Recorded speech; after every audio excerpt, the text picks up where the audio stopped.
Bonjour à tous, j'espère que vous allez bien. Je vous fais une petite vidéo très courte parce que j'ai une idée qui m'est venue en tête tout à l'heure. Du coup, quand vous rédigez vos projets professionnels, voilà, j'ai une petite suggestion à vous faire.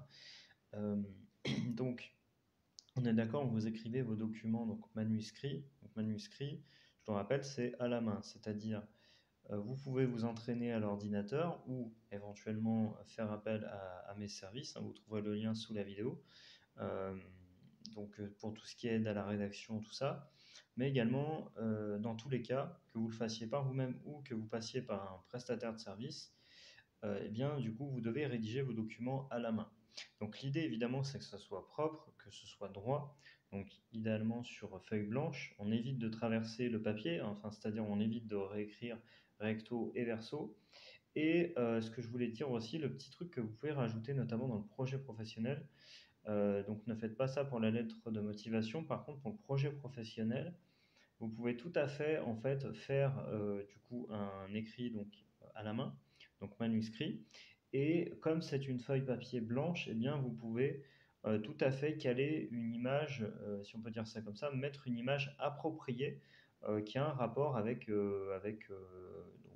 votre projet professionnel. Donc idéalement une image, comment on pourrait dire ça, libre de droit, qui illustre quelque chose sur le métier soignant, ce genre de choses. Je pense que c'est une initiative qui peut être bien perçue et de cette manière-là, eh bien, vous prenez un petit peu d'avance, on va dire, et surtout vous vous différenciez, on va dire, de la masse, de la plupart des dossiers qui vont arriver. Voilà, c'est une idée qui est venue, donc je pense que c'est quelque chose qui peut être à tester parfois parce que voilà, ça peut amener un petit plus et tout en faisant quelque chose de très professionnel avec le texte, il est tout à fait possible de mettre une petite image, hein, pas une grosse image, mais une petite image à la fin du texte et de montrer au jury voilà, toute l'application que vous avez mis en écrivant à la main et sur une feuille blanche et avec une petite image qui est en lien avec du coup votre projet. Donc par exemple, si vous évoquez la résilience, ce genre de choses, eh bien vous pouvez tout à fait mettre une petite image.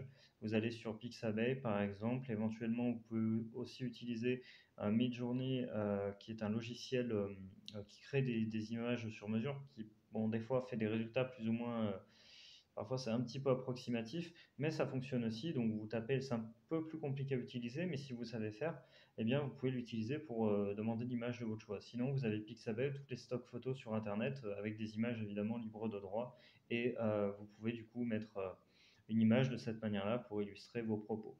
Voilà, c'est la petite astuce que je voulais vous donner, et puis faire un point en même temps sur les documents. Donc, je vous remercie d'avoir regardé cette vidéo. N'hésitez pas à la liker, à vous abonner à cette chaîne. Aujourd'hui, on est plus de 3000, donc c'est super cool. Encore une fois, je vous remercie. Encore une fois, je me répète, donc merci beaucoup. Et voilà, n'hésitez pas à liker, à vous abonner à cette chaîne. Moi, je vous dis à bientôt. Salut!